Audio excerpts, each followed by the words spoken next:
Assalamualaikum warahmatullahi wabarakatuh. Kembali lagi bersama channel Ruang Mistik. Saya kali ini akan bercerita tentang teror berantai. Sebelum menonton video ini, jangan lupa untuk klik tombol subscribe dan nyalakan tombol loncengnya agar tidak ketinggalan cerita-cerita horor selanjutnya. Kita simak ceritanya. Namaku Rini. Aku seorang karyawan di salah satu perusahaan swasta yang berjalan di bidang minuman ringan. Tugasku ada pada bidang packing. Sebagai ketua divisi membuatku harus selalu siaga pada kejadian apapun. Hal yang sering terjadi adalah macetnya mesin untuk packing karena tersangkut oleh label yang akan dipasang. Namun, karena pengalaman kerjaku yang sudah sangat lama, sehingga aku sudah tahu apa yang harus dilakukan apabila ada masalah seperti itu. Aku tinggal bersama kedua orang tuaku yang kebetulan masih sehat walau sudah di usia yang sangat tua. Tetapi, karena jarak rumah dan pabrik yang jauh membuatku memilih untuk pindah rumah dan menitipkan kedua orang tuaku kepada adikku. Rumah baruku tidaklah besar, hanya cukup untuk 2 kamar tidur yang rencananya akan ditempati temanku, Nina. Sebuah kamar mandi, dapur, ruang tengah, dan ruang tamu. Rumah baruku ini memang di pinggiran jalan. Belakang rumah adalah hutan pohon jati. Jarak dari rumah ke pabrik tidaklah terlalu jauh, hanya perlu menempuh waktu 5 menit menggunakan sepeda motor. Tidak ada yang aneh dengan rumah baruku ini. Semuanya tampak normal dan tidak ada gangguan apa-apa. Sebulan sudah kami menempati rumah ini. Rumah yang tidak pernah sepi oleh lalu lalangnya kendaraan pribadi dan bunyi-bunyian dari hutan pohon jati di belakang rumah.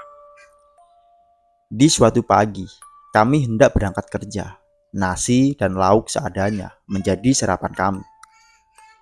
Saat hendak mengeluarkan motor dari rumah, terdengar sesuatu yang membuat jalanan seketika langsung macet. Ada sebuah kecelakaan motor. 2 orang anak-anak yang kelihatannya tengil membandel mengemudikan motor dengan kencang lalu terjatuh. Darah pun terlihat bercucuran dari kepala mereka. Tidak menggunakan helm adalah penyebab utamanya.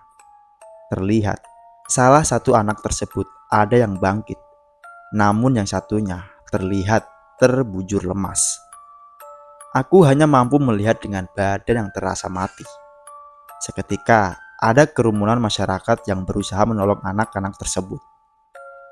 Sebuah mobil bak terbuka mengangkut kedua anak tersebut ke rumah sakit terdekat. Sedangkan motornya yang rusak dibiarkan begitu saja di pinggir jalan dan lalu lintas mulai lancar kembali. Tanpa disadari, aku menangis saat melihat kejadian tersebut. Tiba-tiba, ada seseorang yang menepuk bahuku. Ternyata dia Nina. "Hei, sudahlah, ayo kita berangkat sekarang," ucapnya. Aku mengangguk dan berkata bahwa lebih baik dia yang mengendarai motor karena diriku masih shock.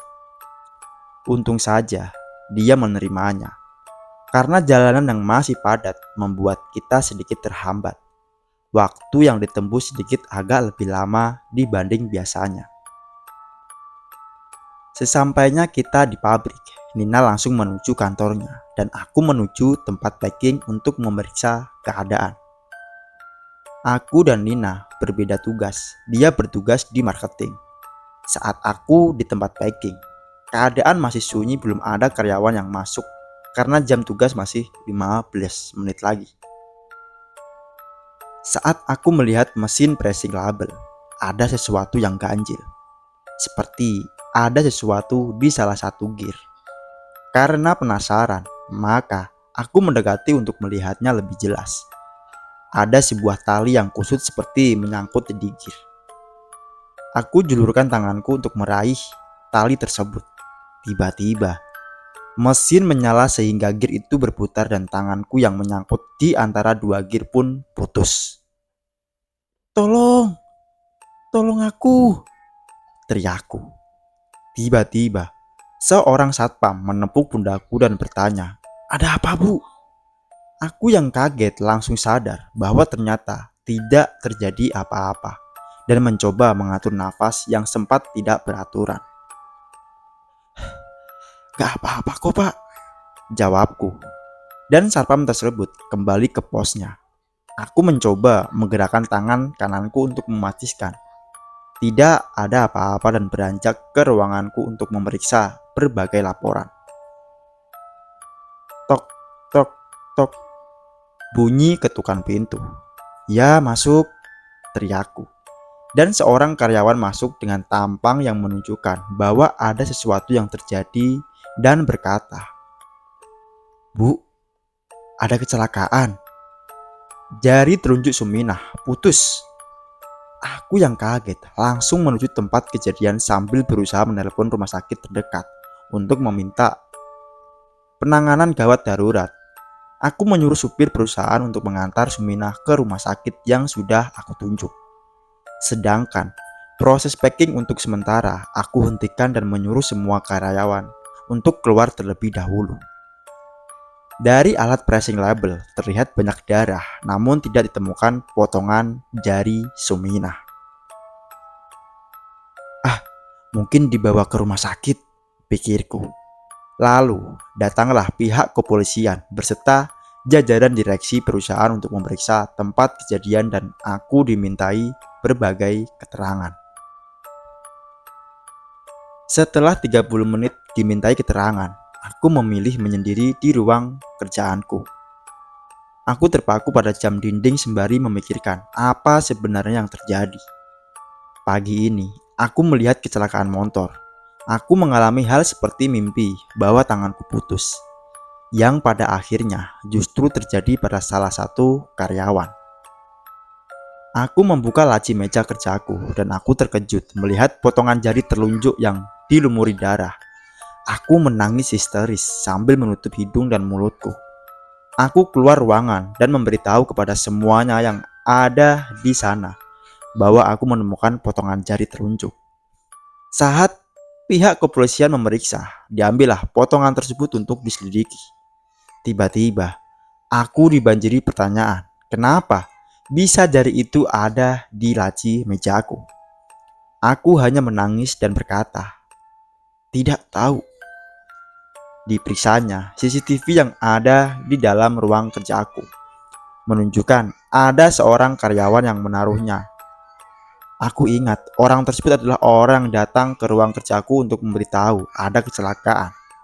Karena sangat panik sehingga saat aku berlari menuju tempat kejadian tidak memperhatikan bahwa orang tersebut justru diam di dalam ruang kerjaku dan menempatkan potongan jari tersebut. "Dia yang memberitahu kalau ada kecelakaan," teriakku. Lalu pihak polisi menanyakan siapa nama orang tersebut, namun aku tidak bisa menjawabnya. Aku seperti asing dengan wajahnya. Bahkan saat beberapa karyawan ditanyai tentang orang tersebut, semuanya tidak mengenalnya. Lalu diperiksalah CCTV di semua sudut pabrik ini. Saat rekaman CCTV yang menunjukkan aku didatangi seorang satpam, aku teringat sesuatu. Ya, satpam tersebut sangat mirip dengan karyawan yang menaruh potongan jari telunjuk di laci mejaku. "Satpam itu mirip karyawan tadi," teriakku. Lalu semua mata langsung tertuju padaku. Bahkan manajerku langsung diajak keluar ruangan oleh salah satu seorang anggota polisi. "Tutup gerbang dan suruh semua karyawan masuk," teriak seorang polisi yang disusul dengan pemasangan garis polisi di beberapa tempat termasuk ruang kerjaku. Aku yang menangis ditemani Nina. Dia terus berusaha menenangkan diriku.